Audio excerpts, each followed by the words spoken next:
Welcome to the Girl Talk Mental Health. Girl Talk Mental Health dares to go where others won't. We unpack the hard truths about mental health, dissect trending topics, and challenge the stereotypes and stigmas holding us back.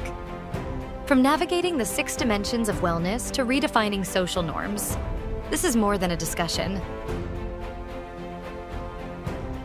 It's a revolution in how we care for our minds and souls. Ready for bold, honest conversations that spark change? Let's dive in. It's time for real talk with real impact.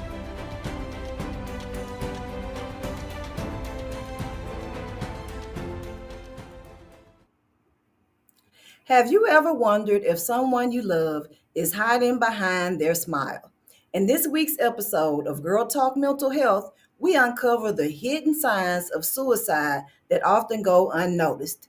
And we teach you what to do next. We're not afraid to go deep and talk about what matters most. Today's episode, Hope and Healing, Recognizing Signs of Suicide, is one of the most important conversations we've had. Whether you've experienced it personally or know someone who has, suicide is something we can't afford to ignore. And I'm joined today by a special guest, Leisl Algeo, to help us understand why so many people miss the signs. So welcome her to the stage.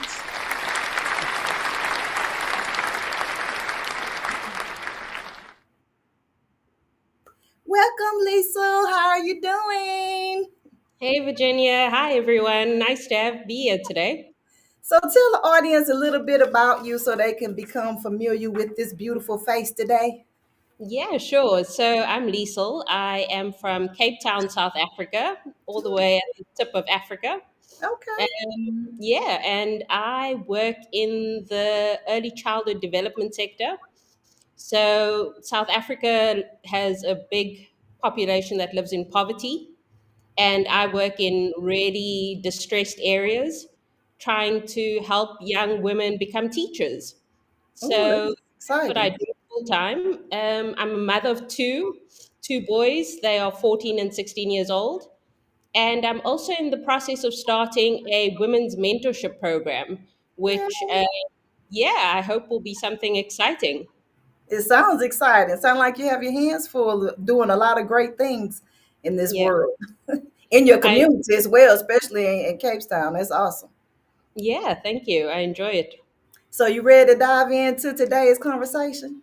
Let's do it. All right. So many people assume that suicide looks a certain way, right? So what are some unexpected or silent signs that you think are often overlooked?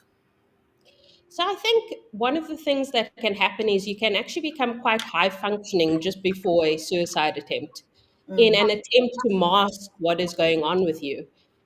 So for me, that was something that happened with me. I became very focused on presenting the right image, especially to my children at the time. I wasn't doing a very good job of it, I'll be honest. I really struggled to pitch up in any specific way, and I was very, yeah, I lacked focus and concentration, I guess. But I was trying very hard to show that I was okay, and people noticed that that was what I was trying to do. So yeah, it can be very, you can do the wrong thing completely, if that makes sense. Mhm. Did you try, or do you see that some of the ways that is overlooked is that people continue trying to live life as if nothing is happening and just keep going and going and going instead of stopping and processing, what's going on, how I'm feeling, what I need to do, and really get into the deep part of what they're feeling and experiencing so that they can, know those signs and know what they need to do to overcome them. Yeah, I think when you're suicidal, you become very, in a way, it's selfish. You become quite selfish. Um, you don't know how to cope with what you're going through. So you turn inward and you try to cope as best you can. And you start losing focus about on the people that are around you. Mhm. Um, But I think the other thing that happens when you're in a suicidal headspace is you become quite desperate. Mm, Um, you're trying to hold on to things that give you some kind of hope, and so it becomes very difficult to process what is going on with you, really, because you're desperate. mm, So, excuse me.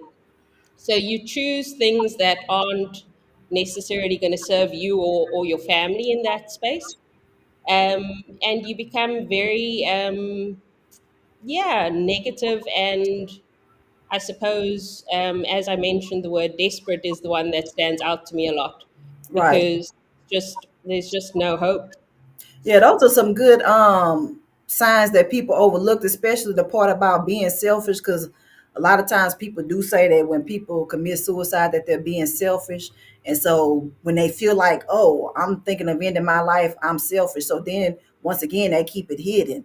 And then being desperate too, which is kind of like, a little part of the selfishness too. So those are some real good pointers that you address and bring to the light, because a lot of people will what you call it, retreat when they have those types of feelings and things, because they feel like they don't want other people to know that they feel that way. But those are some good signs and signals of you need to reach out when you're feeling like you're selfish or like you are desperate.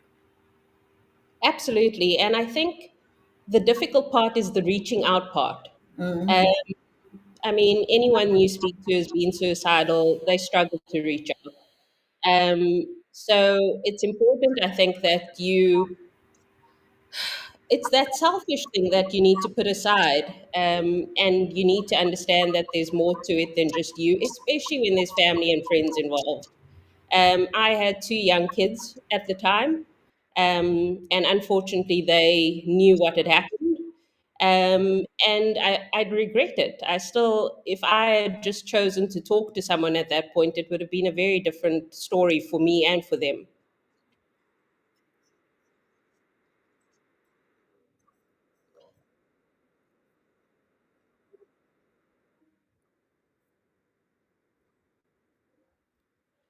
So I think there's a couple of things that I want to say here. One is that it's important to have a lot of empathy and compassion. So Hmm. if you go into the conversation judgmentally, you're not going to get anywhere. I've heard of people say, "Oh, this is just a phase," or "You can get through this. Just pick your chin up." That's not the way to do the conversation. I think you need to go in and really be able to ask what is going on, how can I help, how can I be of service at this point. Um, for me, the other thing that I desperately needed at that time was someone to say, "I've got you." Hmm. So you, like, when you're in that headspace, you feel like you're incapable of anything.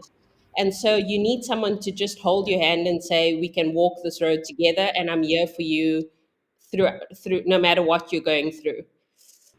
I think the other thing that would have been useful to me, at least, is for whether it was my ex-husband at the time or someone close to me, if they had said to me, "Here are the options in front of you. Let's explore these and let's see what works for you." Because when you're in that space, it's really hard to make decisions. Uh-huh. So you just become helpless, and you want to avoid decision making. So if someone had come to me and said, "There are some options available to you, let's choose them together," that would have been really powerful for me at that point in the game.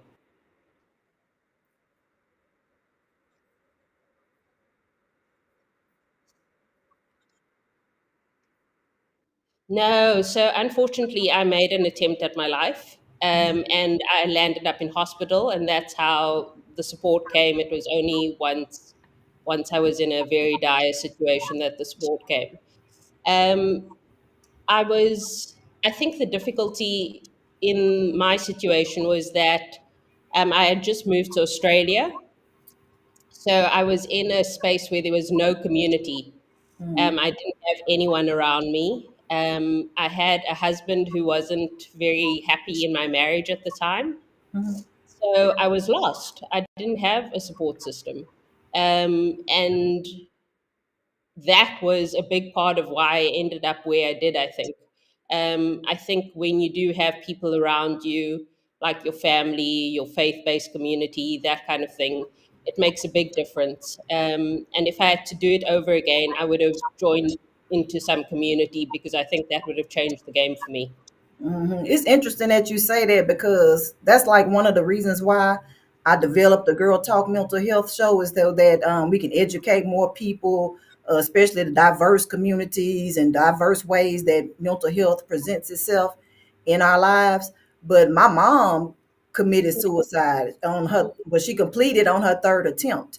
And I'm sorry. so it's interesting that you say that you got help with your first attempt of being in the hospital, but even with her, right, it took like two more times, and then I guess she still didn't get the proper help that she needed because she Yeah, did it multiple times and then eventually completed.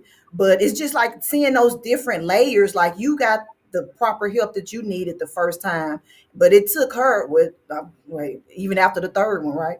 But it took her yeah, multiple times, and she still never got the proper community that she needed or support because we were young. And that's another reason why I have the Girl Talk Mental Health and I'm a mental health therapist, because I feel like we wasn't educated on mm, mental health and things that we could have done to support her and help her. But fortunate for you that were able to get it like at the beginning. So that's, just for people to see those different layers of yeah, how, people attempt, but then somebody gets the support that they need or the aha or the education, whatever. It was something that you got that first attempt that most people, a lot of people don't get, and they commit, they attempt multiple times.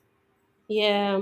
Look, Virginia, I'll be honest. One of the things that differentiated where I was that I had access to private healthcare.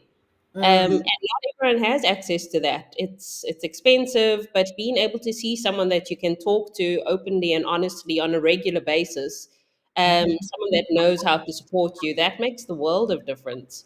Right. Um, Well, I know she was going to a psychiatrist and she was receiving medications, but I don't think she was seeing a therapist, like somebody to mm, really talk to about what mm. she was going through. So that probably was a difference as well. Yeah, absolutely. Mhm. I was diagnosed with bipolar, so I'm bipolar type 1. Mhm. And so I hit quite extreme depression periods. And I think the combination of a psychiatrist and a therapist made a world of difference. Absolutely. Yeah, Absolutely. And that's what I tell my clients all of the time too. Even though, no disrespect for other people, but because of my personal experience yeah, and my mom, she committed suicide those times on her own psychotropic medications. I am not an advocate of medications. I know people need them, so I teach people how to use them the correct way, right? yeah, And that they need therapy as well. But a lot of times, it's just that miseducation that really got me like shook on the medication thing because of the experience from my mom and what she went through with her medication. So yeah, I applaud you for even saying that, because most people think, oh, I'm taking the medications, I'm fine, I don't need anything else, I'm good, and they never work on the real issue that's causing the mental health yeah, symptoms to yeah. present. Mhm.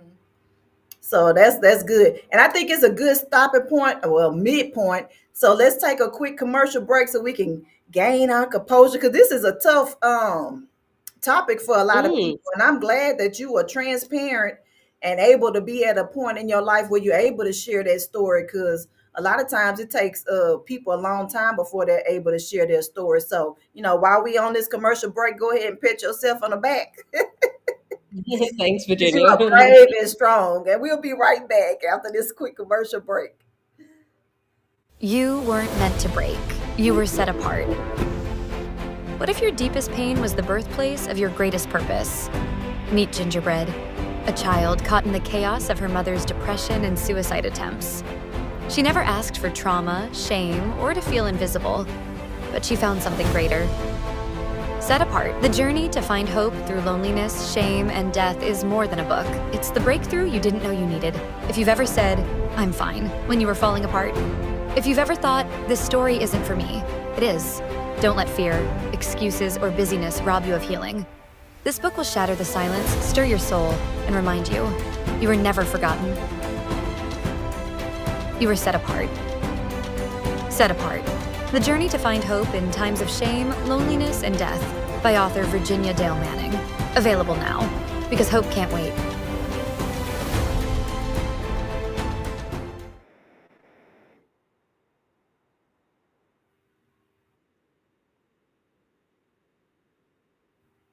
Welcome back to the second half of Girl Talk Mental Health, where we have our lovely guest speaker today, and it is Leisl Algeo, and she is here sharing her very transparent story. And later on, she's going to give you her contact information. But if you missed the first half, go ahead and rewatch it because she gave some great nuggets about how to help yourself or a loved one when you're having some suicidal ideations or attempts presenting in your life. So, Lisa, tell us, we talked a little bit about community and you gave us some good information about how community helped you through your rough patch. So what role does community and faith-based support and or faith-based support play in helping someone through their suicidal ideations and complications? I think it's everything, Virginia. If I think about my own time, I think if I had somebody to pull me out of my head, it would have changed a lot for me. When you are isolated, you can get very stuck in the stories that you tell yourself. And it takes somebody external to be able to point out what the stories are that you're telling yourself and to be able to say, like, stop, let's cut this and let's think of something else. I also think it's just less lonely to be in community. Um, and I think you can, when you are in suicidal ideation mode, you can get very sad and depressed, and obviously you feel disconnected from people and the world. And the more you dive into that hole, the more isolated you become. And so community and the ability to engage with others is absolutely vital because it pulls you out of that dark space, and it gives you energy to sort of re-engage with the world. And that's the most important thing, is that you need to re-engage with life, because life is waiting for you on the other side of your dark mental state.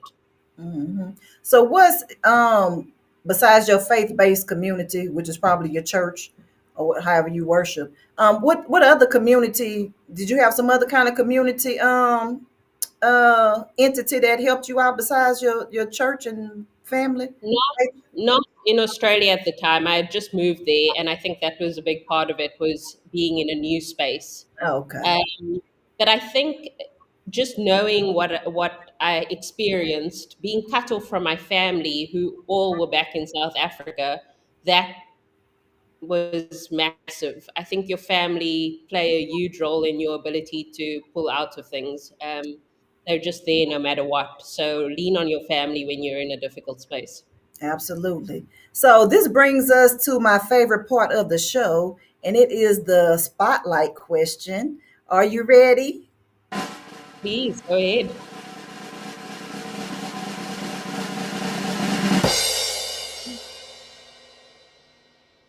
All right.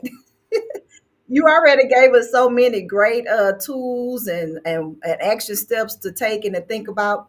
But give us one mindset shift or action step you believe can transform how we approach mental health in our daily lives. Hmm.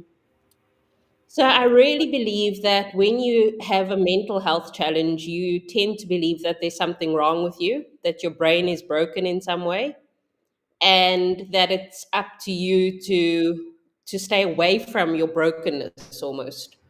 And so I find that for me, as someone who lives with bipolar, I don't trust myself. I think that my brain is, there's a fault in my brain, and that like my intuition, I can't be guided by it because there's something wrong with it. And one of the biggest things that flipped the switch for me was when someone said that you're not broken. Just like somebody who has ADHD or autism isn't broken, they're someone that think differently. You are the same. You think differently, and it doesn't mean that your brain is dysfunctional or there's something wrong with the way you think. It just means that you're different. And so that switch, that understanding that being challenged with my mental health doesn't mean that I'm broken, that switched the way I think about myself and the way I trust myself, because I learned to re-trust myself. And that was massive for me. That is massive, and we appreciate that. So give the audience, tell them how they can get in touch with you, connect with you, and then if you have some type of special offer, some event coming up or whatever it is, you can also share that with the audience. Yeah, so I mentioned earlier I'm starting a women's mentorship platform. So it's a platform called Circle Rise, and it's an online mentorship hour platform where you can connect with other women and set up a mentorship hour with them. And so that will be launched within the next month. And so if you're interested in finding out more about that, you can go onto Facebook at Circle Rise, or onto Instagram at Circle Rise Mentors. That sounds like some interesting information, and then you could check the description of the show. That also be provided if y'all are visual and need to see what she's talking about and how to connect with her. But so let's talk some action, audience. What are the first three steps that you could take when you notice something might be wrong? And remember, we're healing, and healing starts with honest conversation. And if today's episode spoke to your heart, please share it, and you might save a life. And don't forget to subscribe to YouTube or E360 TV. Go and connect with Leisl, Girl Talk Mental Health, for more hope, healing, and practical mental health wisdom all week long and all month long. And we appreciate you. We want to commend you. You have any final thoughts or final comments or anything you want to share before we end the show today? I think I want to say take care of yourselves. It's so easy to get caught up in the busyness of being a woman, a mother, a wife, and it's lots of work. And we actually deserve time to just really enjoy our lives as well. So make sure you take care of yourself. It's important. All right. Thank you so much. And we will see you all next week for the next episode of Girl Talk Mental Health. Be blessed and be healed. Thank you for joining us for Girl Talk Mental Health. Remember, your mental health is your wealth. Don't forget to like, share, and subscribe to at Virginia Del Manning.